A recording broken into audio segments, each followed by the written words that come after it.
Well, all right, folks. David Parsons here. Welcome to Nostalgia Trap. Today we're going to be talking about John Candy. He is an actor who was featured in a recent documentary called I Like Me. And, it's directed by Colin Hanks. We'll get into it here in a second. But one of the things I wanted to say up front about why we're doing this is 3 years ago, my co-host and I, Justin Rogers Cooper, went down the rabbit hole of the movie Planes, Trains, and Automobiles. You can go check out that episode. I think it was a subscribers only episode. I'll put a link to it in the episode description so you can go check that out if you didn't get enough John Candy material in this episode. But what I enjoyed about that, I've been thinking about that episode. I can't believe it's been 3 years since we did it, but I've been thinking about it a lot, in part because one, I had never seen Planes, Trains, and Automobiles before. It was one of those that kind of slipped past my radar. And Justin very happily made me watch it. And I was really thankful because it's a movie I've been thinking about ever since. And I've watched a couple times since. And it's a really rewarding movie on a million different levels. But it's also the other part of it is I just love these kind of like deep dive discussions we'll do on this program with me and Justin, sort of going way too far in analyzing some text from pop culture that sort of stuck with us, often from the 90s or 2000s. I remember one of my absolute favorite episodes was our discussion of Groundhog Day several years ago. I'm still thinking about Groundhog Day, and I remember that there was a professor, Edward Brannigan, rest in peace, in my film studies department at UC Santa Barbara many years ago that did an entire class on Groundhog Day. And Mhm. it was like a semester, and people were like, "Can you talk about Groundhog Day for a semester?" And our episodes seem to indicate that yeah, maybe you can if you're crazy enough. So let's do that with John Candy. Justin is with me right now. Justin, good to see you. How are you? Good to see you too. I was watching on Wikipedia, they call it like a cult classic, although it was a comedic flop, but it's like a late 80s comedy with Candy called Who in the World is Harry Crumb? Yes. And my dad would rent that one and Delirious and Planes, Trains, and Automobiles and a few other like Candy movies, Spaceballs, and I would watch them or we would watch them, over and over and over. So those were like, some of the characters I grew up on. And there's a lot of like I guess late 80s childhood nostalgia for me with the Candy. And one of the things that I thought about coming into this show, because in our last, talk on Planes, Trains, and Automobiles, we had talked a lot about Cobain and stuff like that. Um, so one of the things I had thought about coming into today, among other, points, was that, Candy's death in what was it, 94, was so sad to me that I just like I just like chose not to process it. It was one of those deaths that I found like alarming and sort of like an interruption in my own like paradigm of reality. You know what I mean? Like he was like a care he I don't know, a persona that I had grown up with. And he wasn't that old, and so I saw him as almost like a contemporary of my father. Yeah. For all I know, they're the same damn age, and his death was like shocking to me, and it struck me that like I didn't really process it. And there's a few other deaths that came later, including Shannon Hoon, where I would see the headline and I'd be like, I can't deal with this. And so I don't think I think I chose not to think about it like in a concerted way for a long time, if not decades, if not until now. And so I Yeah. think that like that denial, that escapism, like from someone you love, but you run from their loss. I think that is like part of how I'm, like approaching today's conversation.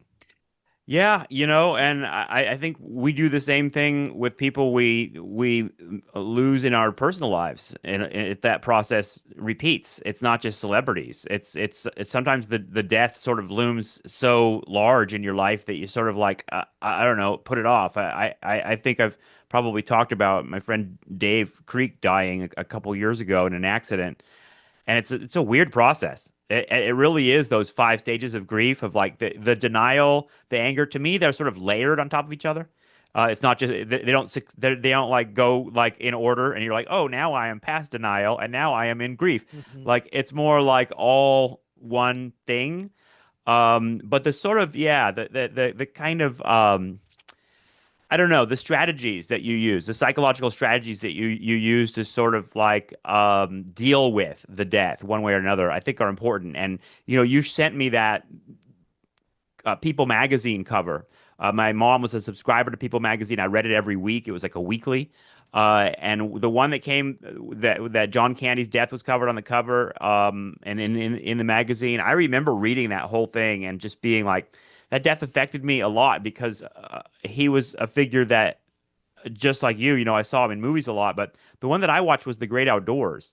That movie, my parents and I, for whatever reason, we all watched that over and over and over again. We all thought that was a really, really funny movie. And in that movie, he plays this sort of like nice dad, as compared to the asshole played by Dan Aykroyd in the movie. And I think that's part of it. Like he was just like the dad that you wanted a little bit, and that comes through in this documentary. That all of the actors and others that worked with him and knew him, and even his family members, are all sort of like giving that idea of like that he was just this like warm, genuine personality, and that came through despite the fact that he often played like slapstick characters or sometimes obnoxious characters. There was something like kind and warm and gentle about him. And two synchronicities I would mention. One, well, I guess just one, is that he died in March '94, and like Cobain died just a couple weeks later. It was like they're sort of twin deaths, and I remember that era. There were a lot of big celebrities that were leaving at an early age, and I was a teenager, so dealing with that and figuring that out, I think was something I'm still unpacking, weirdly enough. It's part of the nostalgia for the '90s, oddly enough, is these particular celebrity deaths. Yeah, and then Shannon Hoon came in '95 and Chris Farley in '97, and Yep. there's a lot more, but I think that those kind of they were all like these relatively young, like lovable men in the arts, and it's for me growing up with those kinds of losses, so to speak. It starts to kind of shock you into realizing that not only are like the people that you like subscribe to and love like flying away, but also that the industries that they're in chew people up and spit them out, Yeah. and that there's this weird tension of darkness between like an industry and in a set of like market demands, like audiences who want things from you. You know, talent is like the worst possible word to use, but creativity and innovation and persona and charisma and love, they want these things from you so bad. We talked about this with the Elvis thing, Yes. but I think the other thing we have to put in there with the tension is it's like there's not one force that's like chewing people up, because almost all those guys that I just mentioned, are all of them, the four I just mentioned for sure, they're also being chewed up from the inside too. Yeah. And I think that that's something that we want to like get to today. It's something the documentary definitely gets to. And when you talked about the kind of like father figure he was, I think that is a good place for us to just sort of track in the doc, because it, like any biography, it kind of starts in his childhood. And I didn't know when we had our, planes, trains, and automobiles conversation, that he lost his dad on his fifth birthday. Like not just when he was five. His dad died at age 35 when he was just 5 years old, and how that loss played into a family dynamic that had like two sides to it that I took from it. I don't know about you, but one of the Hmm. sides was like no one talked about it. Like that came up several times in the documentary, that like the like there was this hole in the family and they had to like move in with relatives, and like John was like living in the basement of his aunt's house or something along those lines in like suburban Toronto or some town Hmm. near Toronto or northern Toronto, etc. And sort of growing up real working class, going to this Catholic boys school, and at the same time, like the same family that couldn't like verbalize its feelings about this trauma was also like this wonderful, like open neighborhood house that was always full of like conviviality and joyousness and laughter, but also eating. And so that like everyone was always eating in laughing, and those both those things struck me Yeah. because you can see a pattern develop there in that house, in that situation, in the aftermath of his father's death, that sort of like ripples out into his personality, but like through the next, essentially 30, 35 years. And then it kind of, we can pick up on this later, but it like plays into some of the observations, some of the insecurities, some of the conversation about like his size and Yes. his body and the Yep. role that eating and drinking played over his whole life in sort of managing this depression, which like it's almost like a cartoonish thing, because it's like an origin story, but like it traces back to the loss of his father, like as a young Yeah. kid. Yeah. When he died, the narrative in the media was, well, he was a fat guy, and fat guys die of heart attacks, and that's just the way it goes. And the narrative was basically like he ate himself to death, or he just lived too large. And like, it was actually sort of stunning to see some of the clips of like the way that like media figures and journalists just talked to John Candy to his face. They'd be like, "So John, you're a huge guy. You gonna lose the weight or what?" Like shit like that. And he would always be so sweet and uncomfortable Yeah. while responding to it. He was like, kind of like, I mean, he actually said some version of "I like me" always. Like he was like, well, I don't know. I think other people are He'd concerned be like, "Do about you it. have a problem with it?" Right? Right Yeah. after they had just asked him, they're like, "So, I mean, do you think that people love a fat man?" Yeah, like, right. like, So fucked up. But it was an undeniable part of his screen persona, like that he was this big guy, and in fact, like he utilized it in a lot of different ways, and sometimes it was part of his character, and sometimes not. But what you just said about the sort of like the haunting of his dad's death, he felt like he had a sort of timer on his life. He felt like he would tell people, that he was doomed to die young and that he probably wouldn't live past 35. And he had this fear that that was going to happen. And it's really interesting to me, and to me, really humanizes him because it's so recognizable, is that fear of dying young from like a heart attack. You would think like, oh, that would drive a person to like be extra careful about their lives and not eat too much and not drink too much and live a more sort of healthy life. But not for him. Those things were medicine to him. Ironically, medicine for dealing with the fear of dying young from a heart attack. So, like that circular part of addiction and that circular part of medicating yourself through the fear, it rings with all of those other figures that you mentioned in the 90s that were sort of unable to really conquer their existential dilemma, in part because they were dealing with the existential dilemma with a death product, if that makes sense. And like, yeah, that part of it is really, really challenging, and I think kind of a trap. really well said. And one of the things that I also learned from that period is, when we ask ourselves, like, okay, so how else was he trying to deal with life?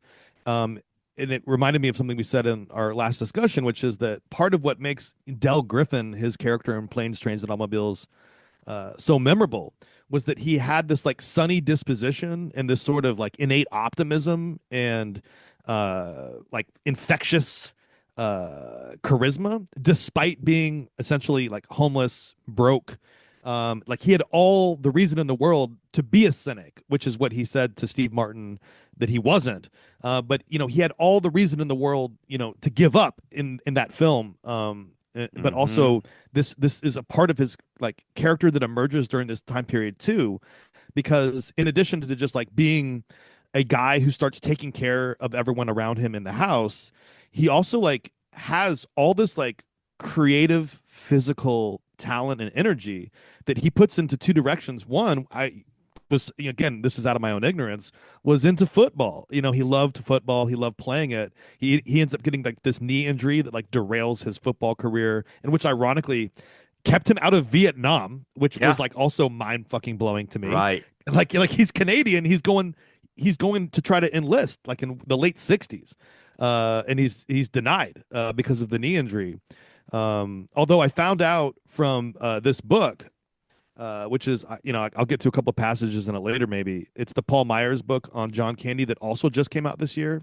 So we have like a major documentary and the biography on him that both just came out in 2025. So Wow. that's worth kind of like us reflecting on, I think, especially as we get to maybe the end of the program.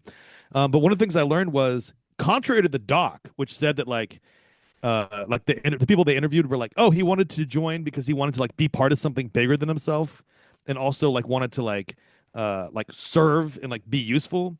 In the book, it says that part of the reason why he wanted to join was that it would get him in shape, and that he Mm. thought like basic training would like tone him up, and it was a way for him to deal with like a really serious body anxiety that had already hit him like in his adolescence. So I think that's worth keeping in mind as Yeah, well. that's the bit in Stripes that they show in the documentary. Like the character in Stripes that he plays is literally like, I hope to become a lean, mean fighting machine, over the Isn't that course weird? of the training. Yeah. Yeah, and then the interviewer later asks him like, "So is there a lean, mean fighting machine inside of John Candy?" And he's like, "Dude, what the fuck?" You know what I mean? But the other thing that happens at this time period, which I was,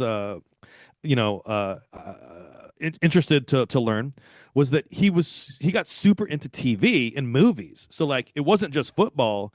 He he kind of like learned from television how he could use his size and his personality and his creativity and his talent to not only make people laugh, but like to get him places in life, the same way that Cobain, picked up a guitar.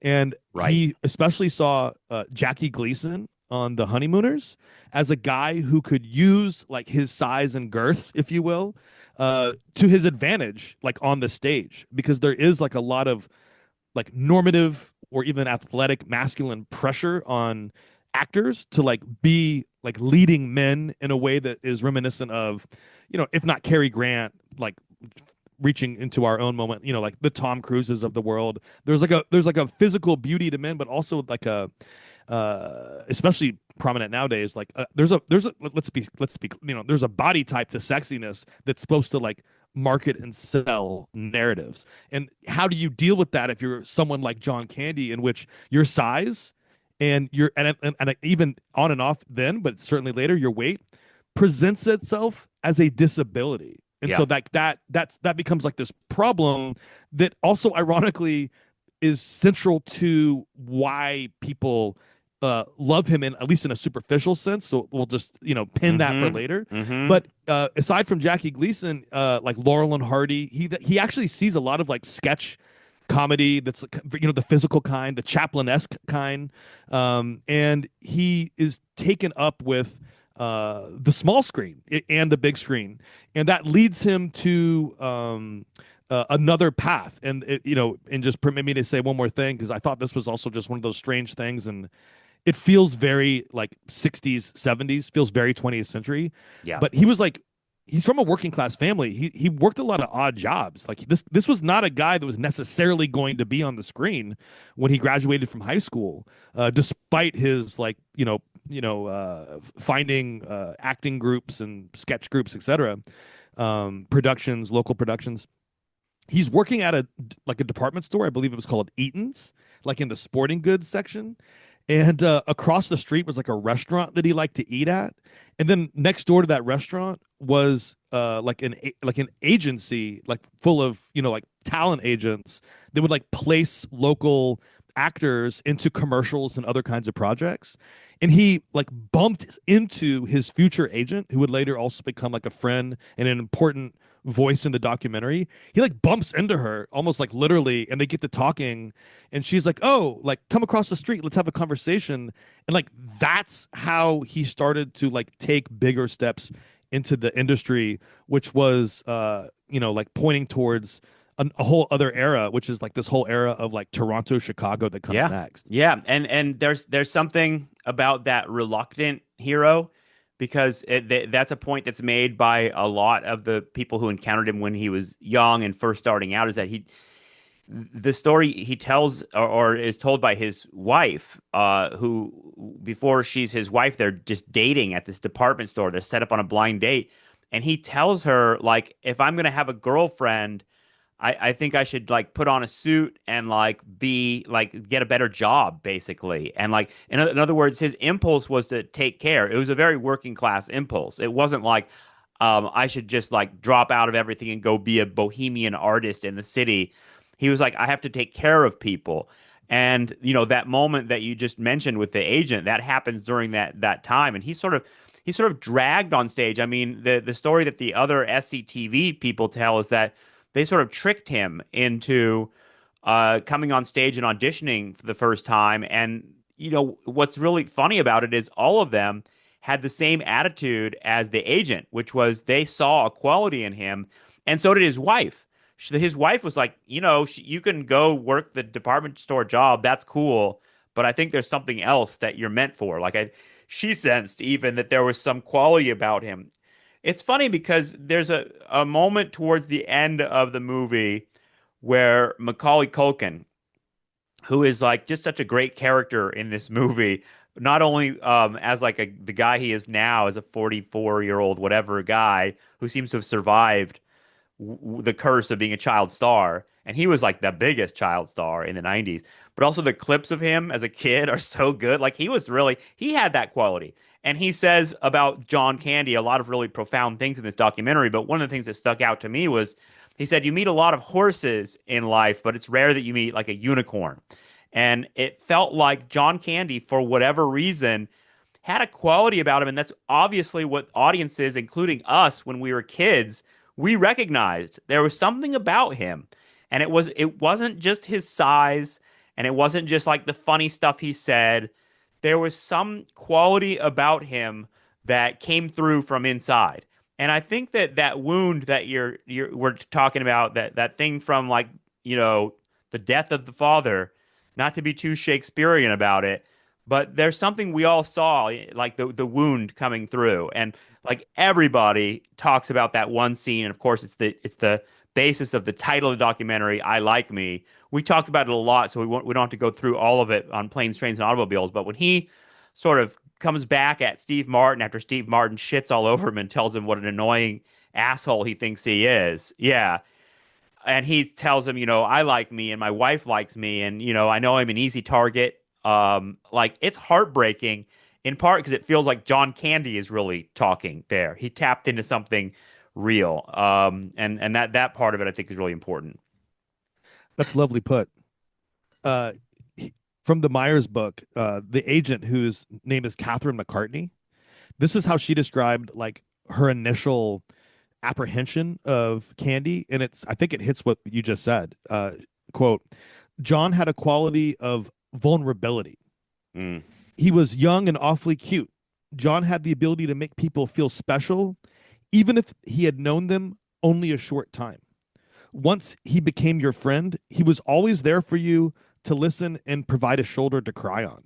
And that's something that comes up like over and over and over again in the documentary and in this book and all these interviews is that Candy thought a lot about others, and he made them feel safe, and he made them feel special, and that actually like translates into like his practice. So like when they were Mm-hmm. doing this like sketch comedy in Toronto, and this was like around the time of, I guess there was like this big production called Godspell that involved like this whole plethora of like Canadian actors who we now regard as like the quintessential like comedic faces of the last 40 years. I didn't know they all came from fucking Canada and that they all came from Toronto and they were all friends like in the early 70s. Dan I didn't, Aykroyd, Martin Short, Catherine O'Hara, yeah. Gilda Radner, Dave Thomas. I mean, the list goes on and on. I didn't. SCTV looks like I never got to see very much of it, but the clips of the sketches they show are so fucking funny. They're like really like an It's, anarchic show. Oh, yeah, it's, Eugene Levy's the other guy. Yeah, yeah, there's a lot. yeah. It blew my mind. And I have a quote on that later too, because that was also something that it's like it's way bigger to think about than just Planes, Trains, and Automobiles, and it's bigger than Candy himself, but it's important to place him in that context. So this is what one of his like contemporaries was saying about him in terms of Second City, which was like a Chicago-based sketch comedic theater organization that like branched out into Toronto, which is also interesting that that's where their second location was. It wasn't a U.S. city; it was Toronto, Canada. I Right. just think that Toronto in the '70s was like a Seattle in the '90s or Seattle in the '80s type scene, That's and interesting. Yeah. I didn't know that. I really want to learn more about that. So It's Neil this is what Young coming from there too. amazing. Yeah, We that's can't we amazing. can't have a nostalgia trap episode without at least one Neil Young reference. So Yeah, that's there it true. is. Yeah. And this is what Flaherty said, and I'm kind of ignorant, so Flaherty is probably a big deal too. That Joe Flaherty, I just didn't know about. At Second City, we used to teach give and take, says Flaherty, but some actors are all take and no give, especially if they're auditioning. We asked John to do an improv opposite this motor mouth guy, and as a parenthetical, this comes up in the doc too. So I think this is like an important moment. Now, normally this would end up with two people fighting for focus, but John just sort of sat there and listened to the guy, and his subtle reactions were perfect. He'd shrug or he'd smile and just nod his head, which is absolutely the right thing to do when you're in a scene with a motor mouth like that. John was the one that impressed us by not saying anything, just being right there in the scene and advancing the action. And then later, if you'll permit me here, it's another short little quote here because this is like a pattern that comes up, and in the documentary, this comes up when Tom Hanks is talking about Splash, Yes. where he was like realizing that Candy was like wanting him to do more like ad lib type maneuvers in those scenes.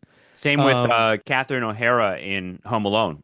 yeah, Yeah. yeah, exactly. This is like that's the roots He's of like all a this. very generous actor, and he saw himself not just as showboating his own talent and his own like funny lines, but setting the other guy up for their funny lines. Yeah. Yeah, yeah, and I want to dwell on that for a second before we move on. And here's what Dave Thomas recalls.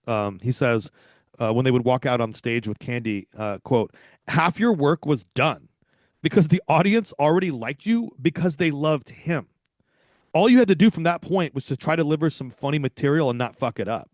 And I just thought that that was really part of like his special qualities as a performer that does not like the only other person that comes to mind is honestly Keanu Reeves. When you think about like people that are like very generous with the crew and Hmm. the like actors around them, but also very generous like in real life. That's the only person that I've heard of consistently like in my ignorant lifetime that Yeah. resembles the John Candy thing. Right. He wanted everyone else to succeed with him, and it wasn't just about like the practice of being funny. He wanted to be funny like as a collective and not just as an individual, and he wanted to like build a project that was like bigger than himself where he wasn't like just like the star in the vehicle. Mm. And I think that that's kind of remarkable because in our last meditation on Candy and that movie, we had talked about like kind of the implicit sort of personal politics of solidarity that we could perceive through someone like Del Griffin. Working class character, sort of a Charlie Chaplin-esque, Tramp-esque, common man, everyman, that everyone could like see themselves in. But part of what like makes that person special isn't just that like he is like one individual reflecting back a kind of persona or set of characters or finding himself in situations that people like recognize as like a form of their own reality and not like an escapist fantasy, which I think Hmm. is also very key and reminds me of what your family did when they were watching The Great Outdoors. Yeah. Like the like aside from like Barf and Spaceballs, he embedded himself in a set of like realist, sentimental, like tragic comedy narratives. Like the genres that he picked were interesting. Maybe not the kind of the last one, like the Western. And I'm sure there's exceptions to this. Anyway, I'm getting lost in that thought. So what I really wanted to say was he was always someone who, in addition to being like generous on the stage and generous in real life, was also like interested in creating projects that could be larger than him. And like he in the documentary and in the book, they often talk about how he was annoyed when people got unequal treatment. He was like Yeah. personally offended not only when he was insulted, but when he saw other people insulted. He had a sense of Um, justice. Yeah. Yes, exactly. And I think that there's, there's a politics to that. One other brief aside that I learned was that when he was at that Catholic high school, the kind of adult figure he was closest with was like the counselor who was a self-described social justice Catholic. Like this is Mm. the old school Catholicism that like my Yes. Yeah. grandparents Oh, the were. Catholicism is important. Like, I was surprised to learn that angle on it. I didn't realize like that he was a Catholic, and someone, I think it's his wife who says, he that she was sort of grew up being the sort of like cynical Catholic, the kind of like this is all joke kind of Catholic, but she was like he took it very seriously. Like this was a big part of his identity. And that that corresponds to someone who's not mentioned in the documentary that I think I told you on the text. He made a movie with Michael Moore. It was Michael Moore's only fiction film, called Canadian Bacon, which I think is kind of like a lightly, political comedy type thing. And that connects them. The sort of like they're both, Michael Moore's a social justice Catholic too. Yeah. So yeah, it's there. Well, I'm going to ask you a question about Johnny Toronto. Was that his name in a second? Yeah, But I yeah, wanted yeah, yeah. to I wanted to just say one more thing about this milieu that he emerged Hmm. um, from this book. Uh, Apparently, there was a article in the New Yorker in 1989 by James Kaplan that was like on this moment in Toronto, and this Kaplan guy says that when he was thinking about this like cast of Godspell, but really it was like this whole um, comedic troupe that you just described, all those names that were a part of it. He writes, like this moment in Toronto was, quote, one of those artistic nexuses that crop up now and then, like Paris in the 20s, Los Angeles in the 30s, London just before the First World War.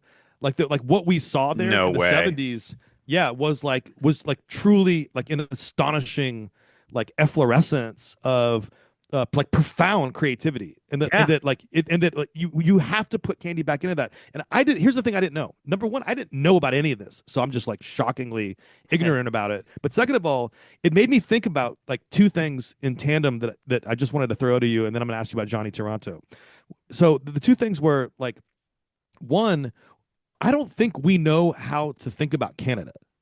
In other words, like we have like a set of discourses like about like Mexico and Europe. Like like imagine this was like our like news trap. Like we can name certain spots that like are both like real spaces, but they also like stand in for like problems in time spaces that Totally, like totally. it's like the collision of a conflict and a contradiction that we return to over and over, like Ukraine. You know what I mean? Or I won't even go down the list. But the point that I'm like Taiwan, like you can say certain places, and they're like cathections of global significance at various times.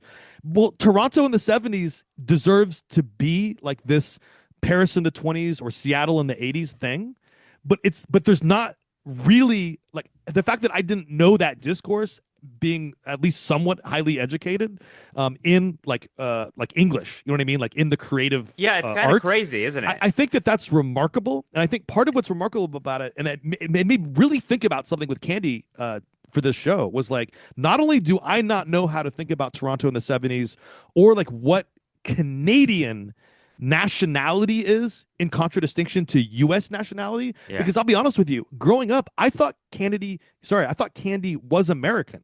Like my dad never told Mm-hmm. me John Candy's Canadian. I didn't fucking know. So like Right. I that was one of those other things that I compartmentalized. I never knew what the fuck it meant to be from Canada. Like what the fuck is Canada? So the Canadian nationalism part is interesting too, because even today you can see like in the whole like Trump wanting to swallow Canada up as like the Yes. 51st day.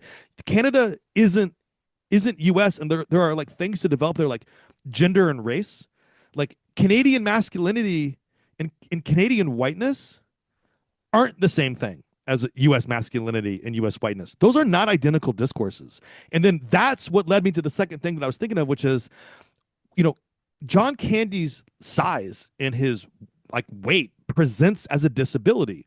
And disability, when it intersects with like race and gender, changes the dynamics of masculinity slash gender, changes the dynamics of whiteness slash race.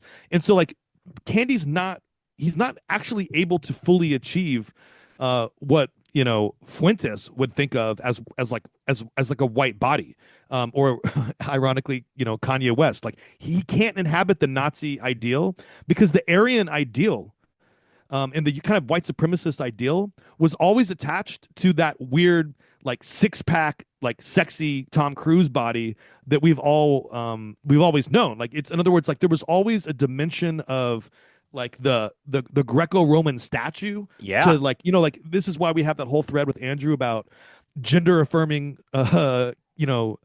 masculinity and femininity in like the MAGA crowd. Leg um lengthening surgeries in Turkey, yeah, dude. Like, yeah, exactly, because yeah. because Height being just part of it. Yeah. having a penis is not enough to be a man, and having white skin isn't enough to be white.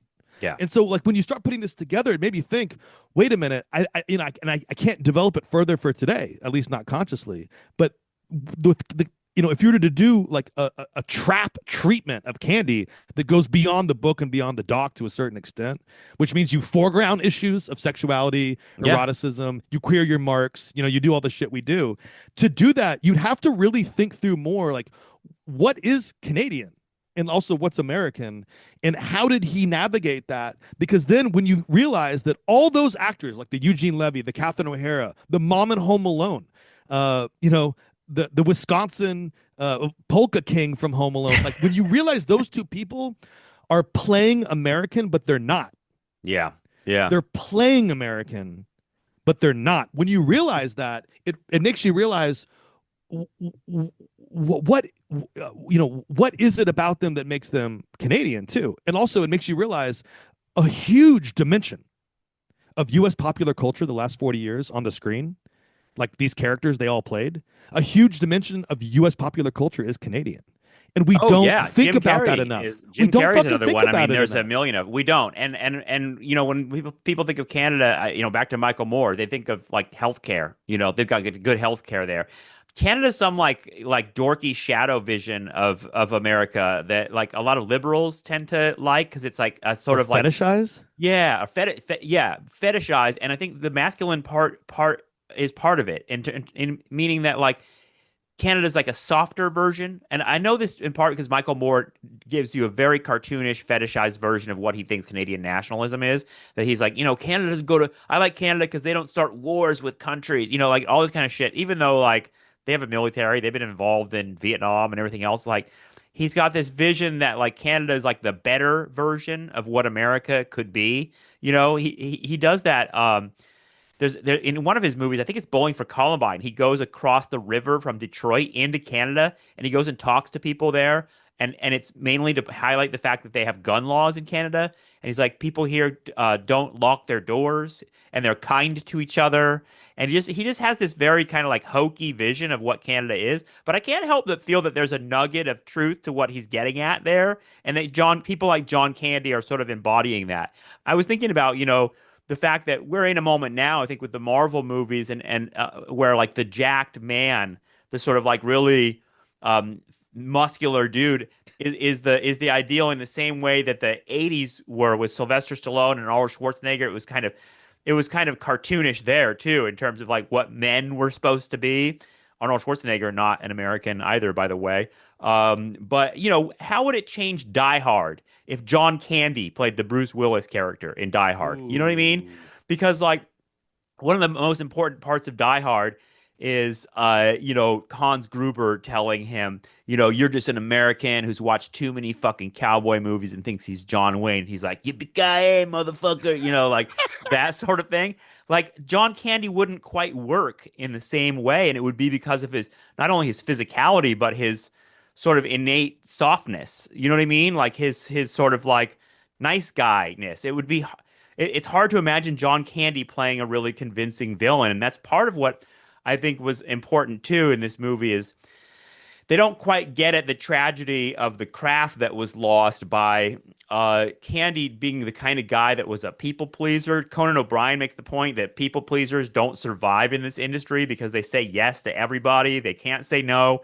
They end up doing a lot of shitty projects. They end up overextending themselves and exhausting themselves, standing outside signing autographs for 3 hours because they can't just be a dickhead and be like, fuck you, I need my own time. They're not protective enough of their own time and vision and even projects. And so, like, I think part of what this documentary leaves unsaid, and maybe it's because it's like kind of it's unsayable, is kind of what was lost in John Candy's artistic legacy that we didn't get, in part because he chose a lot of shitty projects. He spent a lot of his time doing dumb comedies when there seemed to be a collective recognition among everybody that he was an artist that could have done a lot more and longed to do a lot more. I mean, and that doesn't mean like, a bunch of serious tearjerker, Oscar bait type movies, but he had the darkness in him too. And you see that in some of the roles, the little roles, flashes of it here and there.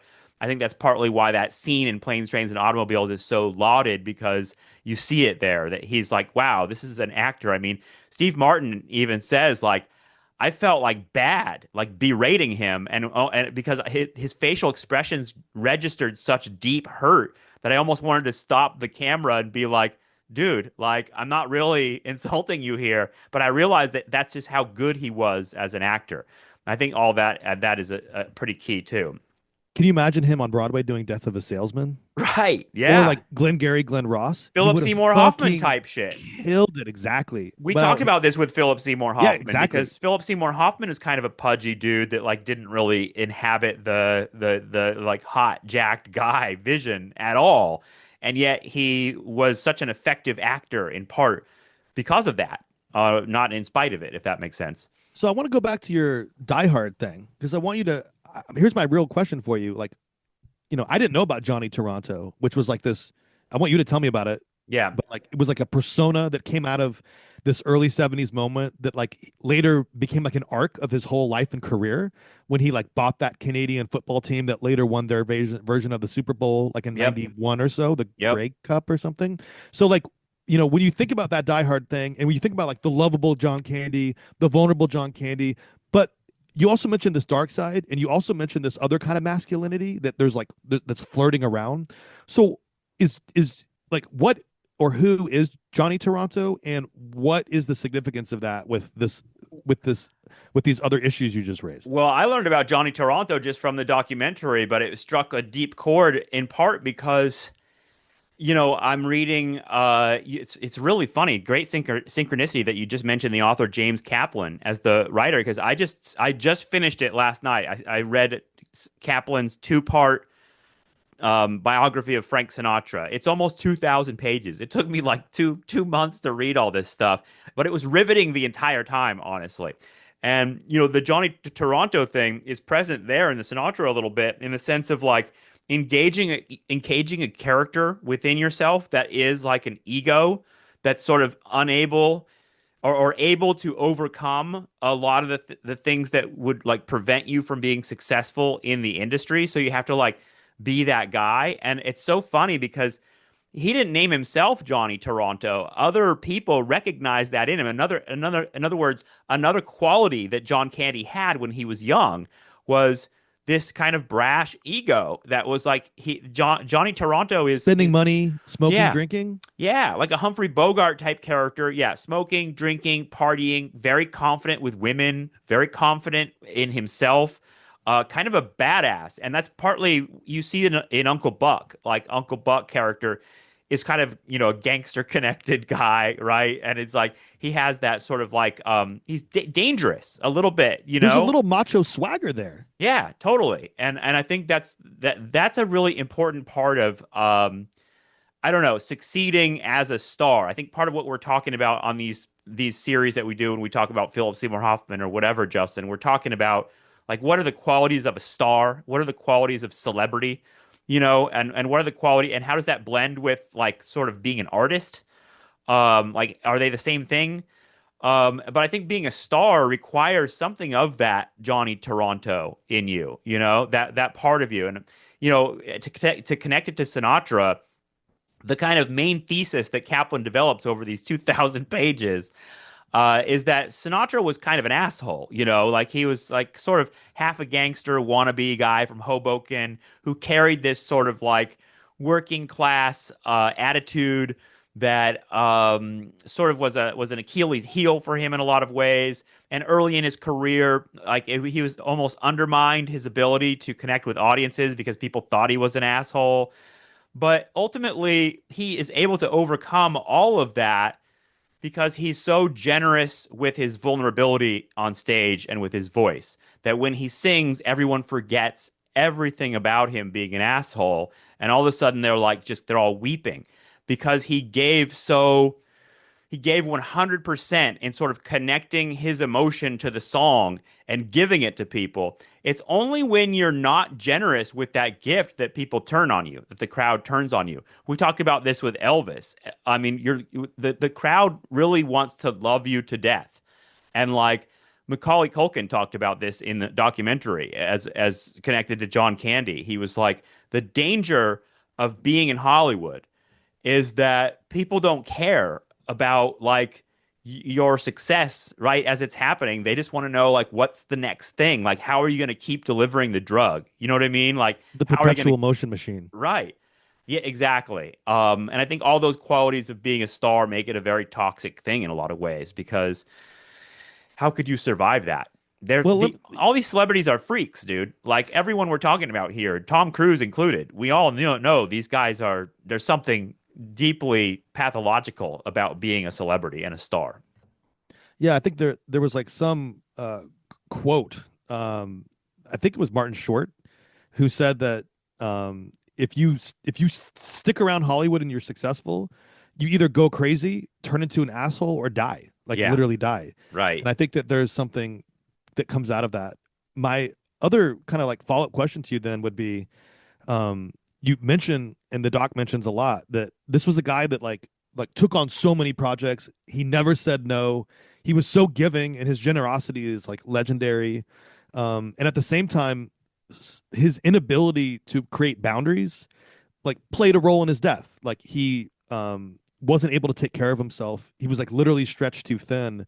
And part of the reason why he died on set, which is so heartbreaking. Yeah. Like wheezing and his heart gave out. He was overweight. He couldn't breathe. You Having know, panic attacks. yeah, like Yeah. lots of panic attacks. Yep. And he took on too much, and like even buying the team while also being this like Hollywood actor, and like doing all these like press tours for free. Like he gave of himself a lot.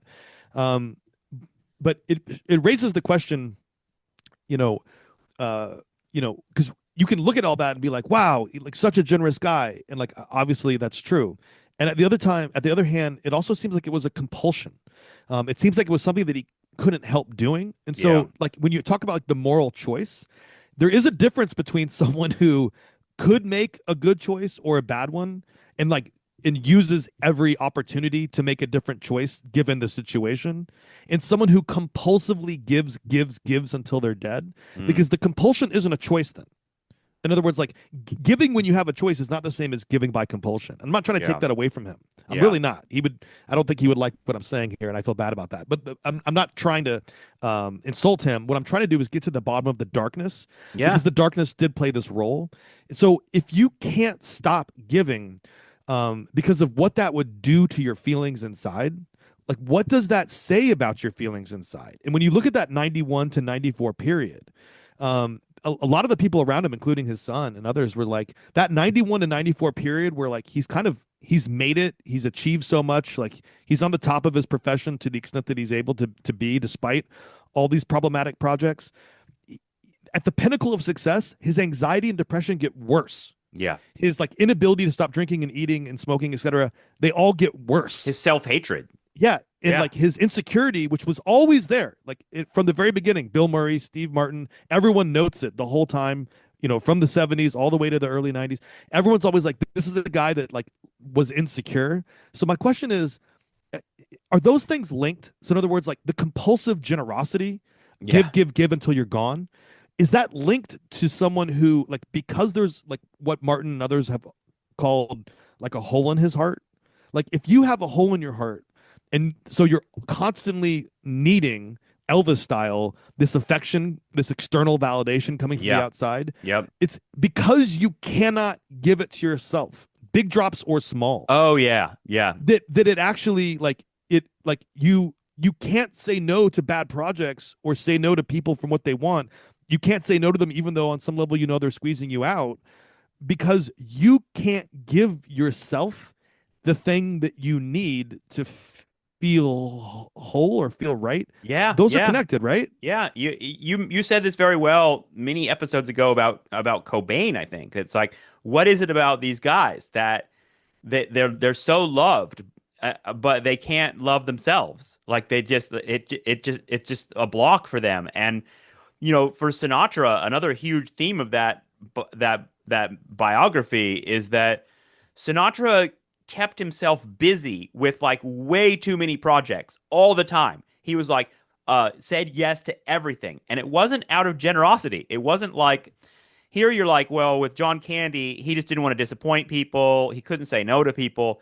With Sinatra, Sinatra was terrified of solitude. He was terrified of that moment where it's like the door closes and I'm alone at home and I don't have anywhere to be and I don't have anything to do and I'm like sort of alone with myself.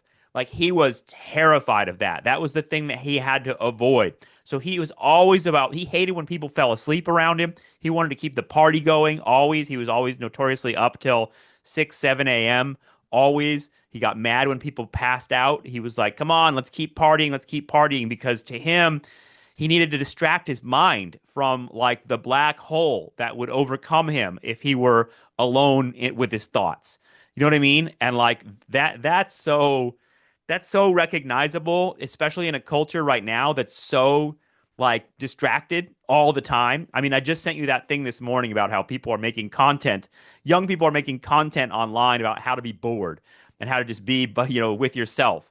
And it's sort of like it seems like a fundamental problem for human beings is loneliness, and being feeling like just my thoughts are sitting here. And what's funny is I'm thinking about the celebrities that have somehow don't have this, that don't seem troubled. And like the guy that popped into my head is a guy that you think about a lot, Jerry Seinfeld. Jerry Seinfeld and Larry David seem fundamentally untroubled. They're just like, yeah, fucking life, whatever. And like, I wonder, what is that? Why is that? Why are they like that? But, for Jerry at least, I think one answer, and he would tell you this, is transcendental meditation. Like he's a TM guy. Like he does transcendental meditation every morning. And that surprised me to find out that he's been doing it for like at least 20 years more. Yeah, he was doing actually more than that because he was doing it during the show. He found it during the show. And he was like, it's a way of like basically, you know, wiping the disc clean every morning and like getting rid of all that noise so that you can and I think fundamentally TM is embraced by artists in Hollywood in part because they just need a way to focus. Like they need a way to basically say like fuck all the things that are going on in my life, including the dishes and the kitty litter, and I need to just focus on this project so I can get it done. I think that's partly what is appealing about transcendental meditation for some of these artist types. But either way, I thought about that with relation to John Candy. He didn't have a practice. Like his practice was booze and food. You know what I mean? Like that was the way that he dealt with the black hole that is always there, creeping up behind you. Like talk about like denial, right? But it feels like a lot of us have that, and you're sort of like, don't look at it. Just don't look at it. Don't think about it. Drink, do drugs, whatever you got to do to not look at that, because when you're alone, I think it's especially hard not to let that black hole consume you.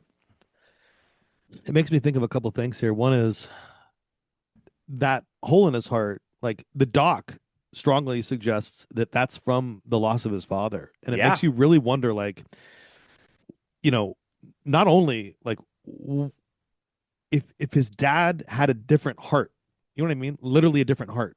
Like, because that heart attack was in some ways genetic as much as anything else. Like Yes. if his dad had a different heart, like would John Candy still be alive, or would he have lived longer? I don't Yeah. mean that in a strict genetic sense, because as you said, he had his father's heart, like almost literally Yeah. on borrowed time, etc. But like if his dad had just been around a little bit longer, could he have given John something that he could have leaned on later that would Yeah. have allowed him to say no, you know? And at Right. the same time, this is like one of those weird ironies of history. This is nostalgia trap, which is, would he have been John Candy if his dad had lived?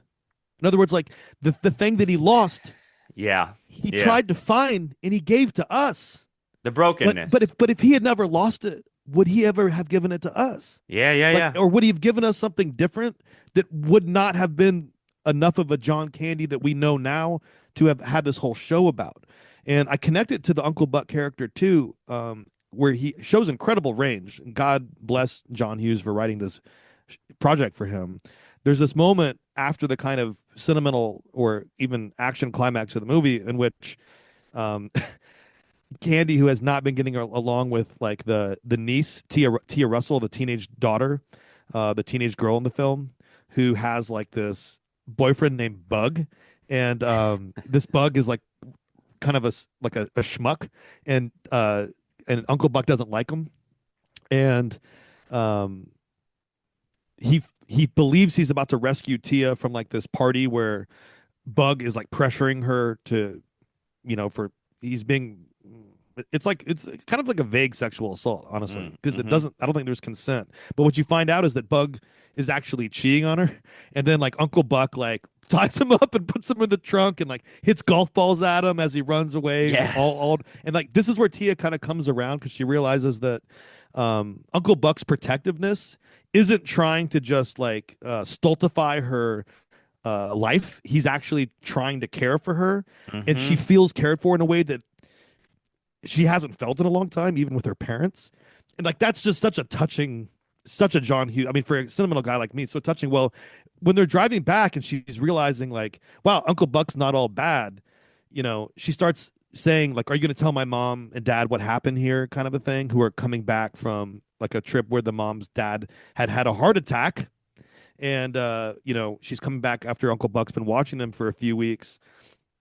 And I thought it was so John Candy and so part of this conversation that you just brought up when he like turns to her and like so humbly, so modestly, he's like, "No, I was actually hoping you could help me." And Mm. they're driving in the car, and the shot looks at him, and I sent the shot to you last night. And he's driving, and he's asking her for advice, which is like empowering to her. And he Yeah. says, "Maybe you could figure out what the hell is wrong with me." Uh, And she realizes that like his confidence and his swagger and his seeming arrogance, it's not those things. He's actually the guy from Planes, Trains, and Automobile. He's almost the Del Griffith guy. He's vulnerable.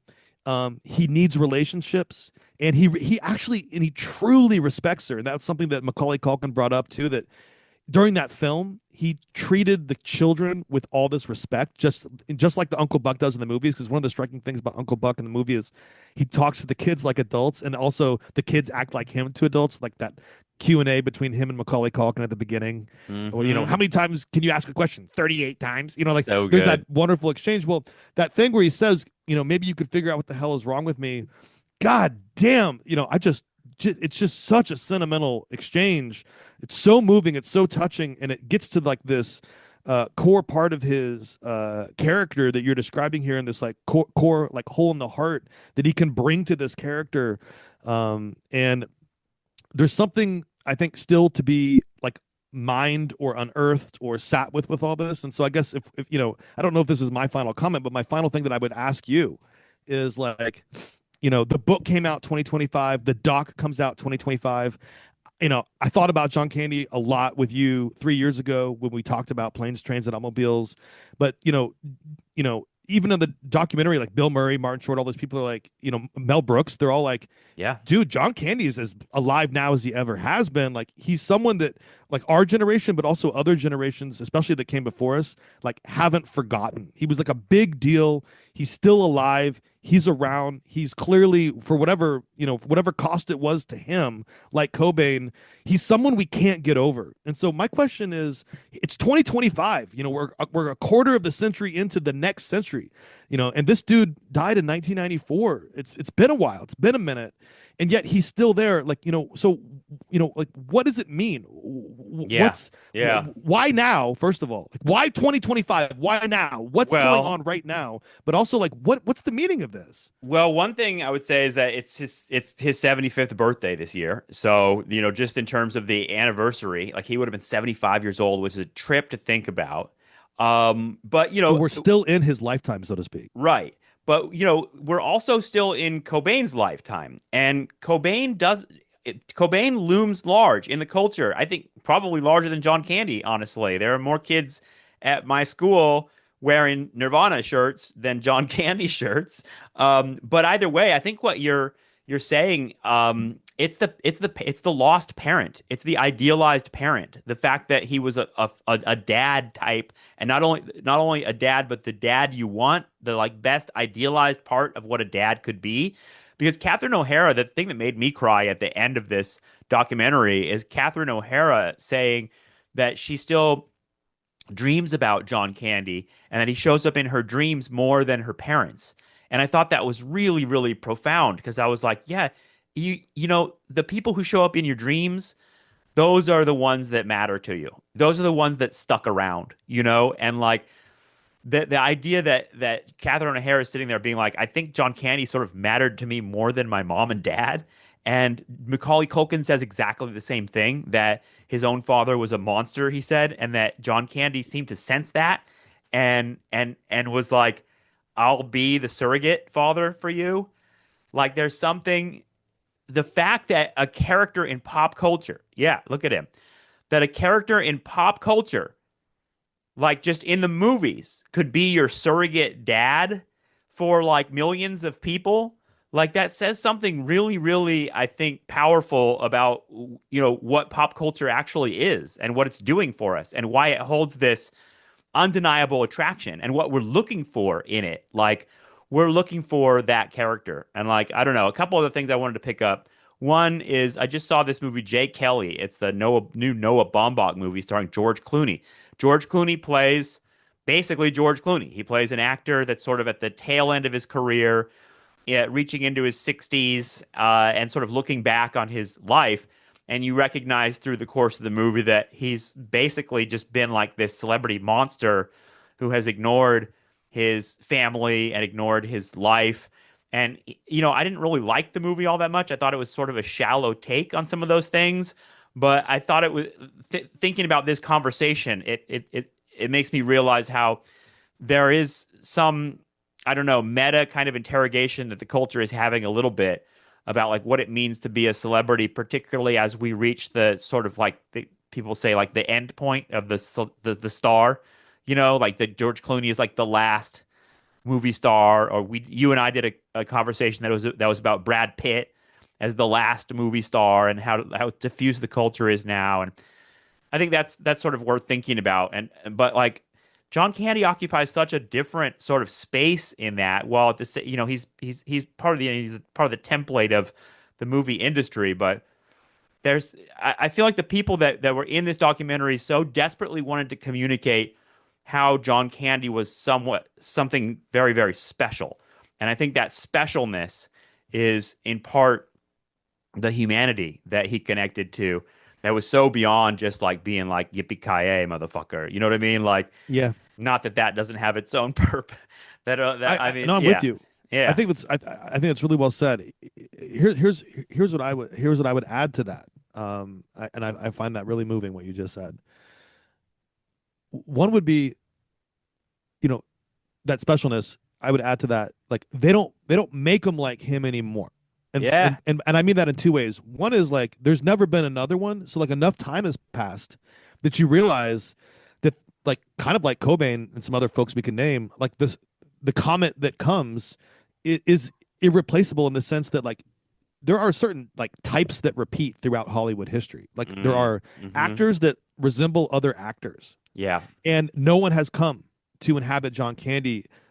There's people that have like who've inhabited parts of his project. Like you yes. and you could name Chris Farley, you could name Philip Seymour Hoffman, you could Hmm. maybe name a few others, but no one has inhabited the whole. Like there's not been another one. And then with enough time that passes, you realize, holy shit, like the specialness that we knew was certainly true then the absence of anyone else coming to that kind of like there's no one that reminds us of him. We're So like fatherless. yeah, Yeah. yeah. And so Right. that's one part of it. The second part of like they don't make him like that anymore is goes back to Toronto for me. Like John Candy emerged through analog culture, like people getting together in spaces that later became televised, but like theatrical sketch spaces where there weren't phones, there wasn't social media, there wasn't constant surveillance, and what Bill Murray described as like they were free to fuck up, like they were just free to be bad. And Yeah. he's like, what people don't know is that you have to be really, really bad for a long time to get good. And Mm-hmm. and I guess we do know that, like the whole 10,000 hour thing. But Bill Yep. Murray said it in a way that I thought was actually more poignant. And And I Bill think that Murray it, says something also important in the film, which is the opening scene of the film, which is that you're going to have a hard time finding anyone to say anything bad about John yeah, Candy, which is sort of interesting. So you're like, oh, okay, this is sort of a one-dimensional take, but I think yeah. that's part of what's key here, because all of these figures that you name that are like sort of pieces of John Candy, Philip Seymour Hoffman, Chris Farley, etc., they're not quite the whole thing. Like he was a truly unique character in how he embodied that sort of goodness, and without being like a hokey or corny character. Like he's still like that. That I think that's part of what made him so interesting is there that you did sense that there was a darkness about him. Yeah. So exactly. And so part of what I think when you talk about like the end of the Hollywood star cycle, like it's certainly the end of an era. I don't personally know if it's the end of stars because I think that there were stars in the 19th century before Hollywood and I think there'll Yeah. be stars afterward, but the medium and the mode of stardom has shifted 100%. It's part of the Californication thing. And in a weird way, maybe they don't make them like that anymore, not just because of like the constellation of forces that like make someone like John Candy, like the family, the city, the time period, the TV. Like it's not just that. It's also that like the mode of stardom has shifted from analog to digital, and that we're not gonna ever have analog stars again. Like Mm. because we've even if you go back to the 19th century, certain theatrical like dramatic stars, like people that were on vaudeville or people that were on Broadway, um, they were celebrities in their own time space. They were locally recognized as stars, and then the mass distribution system, the visual technologies around it, and even the radio technologies around it, like utterly shift the way that stars are made. But stars are made in different ways. So in other words, like John Candy is also a production of like when people came together and behaved in a way that they don't anymore. And we've talked about this even in terms of 80s Seattle, like as a metaphor for like a cafe culture, for like a certain Yeah. punk rock scene that literally can't happen anymore, both for the in terms of the urban rent situation, like the political economy of space has significantly shifted, but also for technological reasons. And then the other thing that I think is worth thinking about, and this rung a bell with the Philip Seymour Hoffman conversation, as someone who also died too young. But Hoffman was also like the person who could have played Trump best, as we said, and I think Yes. that sticks out to me. But here's the thing about John Candy as the father figure. Think about that in contrast to Tucker Carlson saying "Daddy's home." So there's this nasty father, like the dad that Macaulay Culkin was talking about is fucking president of the United States, The just monster. like just a slime bog piece of shit. God, Yeah. I don't even Mhm. want to go down there, but like I loathe him. And so Yeah. there's this nasty dad. He's abusive. He's selfish. He's a sociopath. He's so fucked. And this guy is running the scene. And so the other thing that John It's Candy is American Dad versus Canadian Dad, honestly. that's part of it too. And in other words, like, does America have to import its kind fathers because it can't make enough of its own? And Ugh. like and so part of what John Candy presents is he's an alternative masculinity. He's an alternative kind of man to like the kind of like the nasty Trump man, and that we realized that like not only did the Star Machine not make another John Candy, but like that kind of person is a rare person in our lives. He's a Yeah. rare person in our world. Like there's not I don't know that many John Candys in my actual like IRL in real life. I don't. There's not enough of him around because this culture that we're in now, this thing that has come up through social media, the shame machine, the entrepreneurism, the death of selling out, this whole thing we've been tracking, in our conversations for 20 years, like this whole thing that's shifted from when we were a kid, it makes people who are always trying to like like essentially brand themselves. And like we've run out of alternatives. It's like this whole, what's the alternative to capitalism except apocalypse? Like in other words, like we're at this moment where we can't think this other way about how to be, Yeah. and we're rewarding the most, like look at Elon Musk. Like we reward the most selfish among us, like the billionaire class. They're almost all to a T gross human beings, and they're like we're led by the worst of us. And yet Hmm. John Candy represented like this other thing that was like the best of a part of us. Yeah. And I think that part of what we're missing isn't just like him, the actor, him, the things he could have made, the worlds that made him. Part of what we're missing is like, wow, like that affect, that thing he gave us. We sorely miss that in almost all areas of not only our culture, but our lives. And Yeah. that's also why we need him now more than ever. That's great. That's very well said. We miss goodness, kindness, nice people.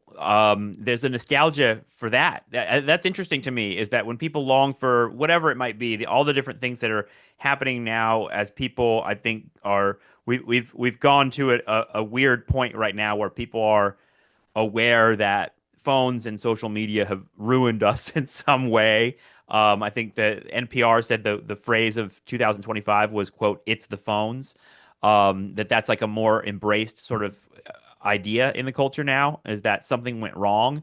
And that longing for physical space, that longing for analog culture, that longing for being together, is partly a longing for like a culture that's not as mean. Like social media just feels mean. It's where you go to get beat It's up. it's it's vicious and tribal. Like I'm, no plug here, but running that 120 months podcast and Instagram where we just talk about music. That's all we're talking about. Music we like. Hey, I like REM. You like REM? Fuck you.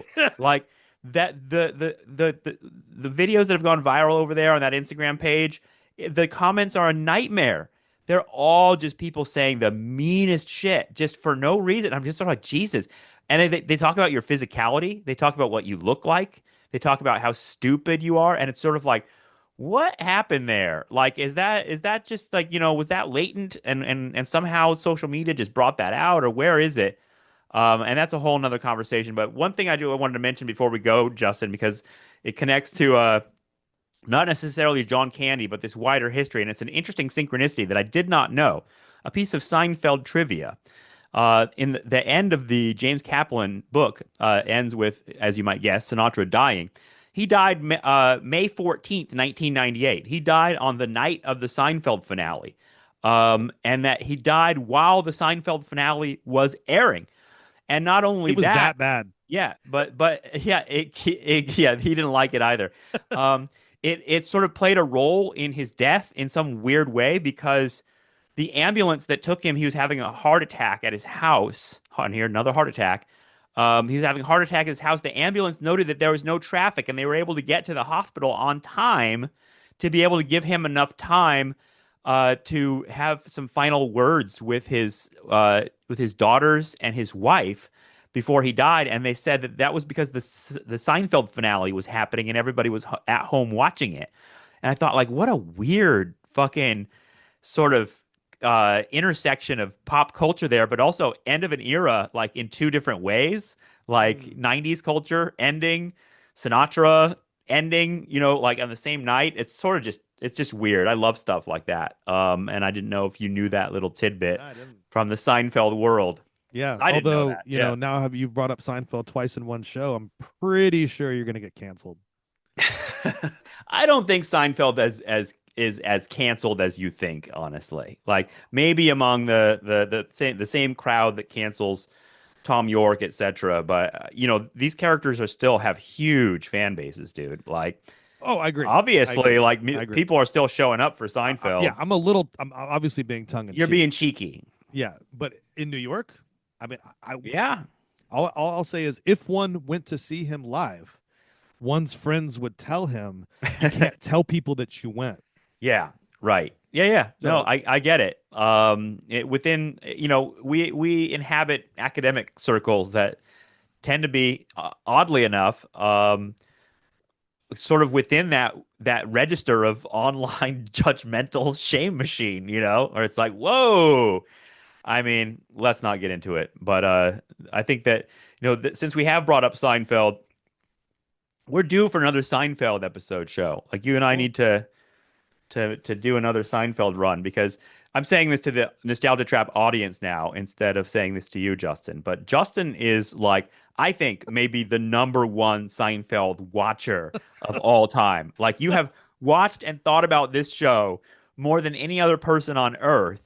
And I think that there's that's like a store of knowledge and takes that we shouldn't let go to waste, especially if we have a podcast.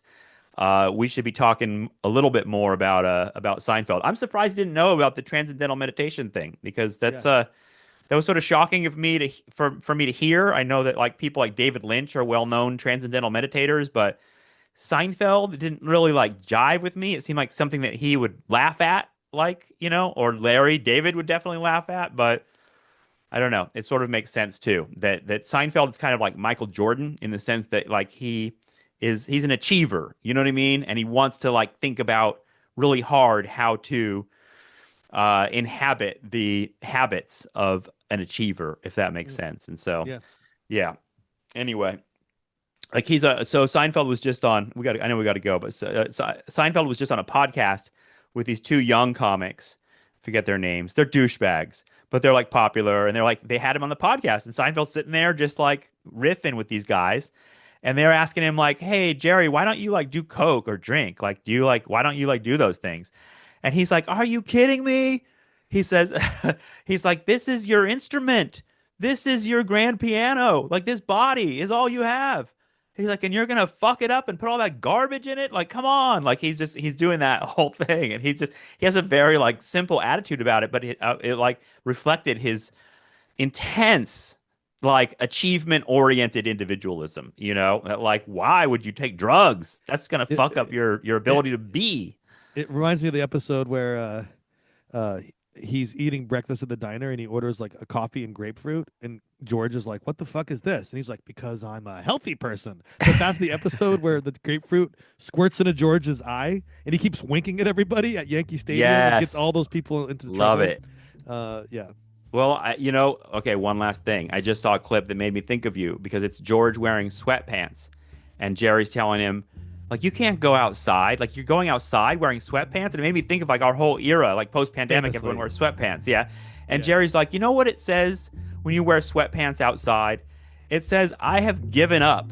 I've given up on being a competitive member of society. And, like, it's, like, so funny that he says those exact words because I mean, it feels so true, and it feels also really weirdly prophetic about our sweatpants culture. All right. Well, thank you, Justin. Thank you. This was fun. I Yeah, love John Candy. I do too. And I will still be thinking more about John Candy because I watched the documentary last night, and it was sort of gut wrenching in its own way. It's a really sad thing that he's gone. So we will have more for you on Nostalgia Trap, and always more on the Nostalgia Trap Patreon. If you want to subscribe, the links are in the episode description. We appreciate you listening to our show, and we will inevitably be back with more soon. So talk to you later.